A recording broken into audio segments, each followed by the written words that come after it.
Jumamosi. Mimi ni Awadhi Omari Kaniki, karibu.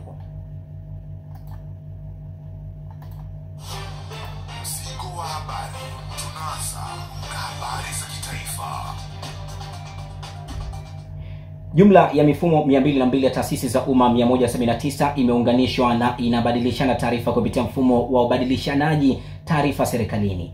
Hayo yameelezwa jijini Dodoma na Waziri wa Nchi Ofisi ya Rais, Management ya Utumishi wa Umma na Utawala Bora, George Simbachawene, wakati akieleza mafanikio ya miaka 4 ya serikali ya awamu ya 6.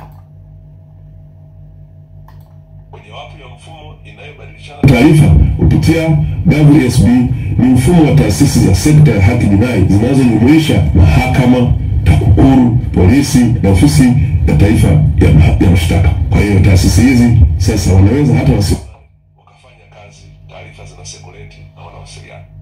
Aidha, amesema awamu ya 6 ya uongozi wa Rais Daktari Samia Suluhu Hassan imeweka mwelekeo mahususi kuhusu matumizi ya tehama, sheria, viwango na miongozo ya serikali, mtandao wa EGA. Umechochea kuimarika zaidi kwa matumizi ya tehama katika taasisi za umma. Mafanikio haya yamewezesha Tanzania kutambuliwa kimataifa katika kuimarisha matumizi ya tehama serikalini, ambapo mwaka 2022 Benki ya Dunia ilifanya utafiti katika nchi 198 duniani kuhusu ukomavu wa matumizi ya teknolojia duniani katika utoaji wa huduma za serikali na ushirikishwaji wa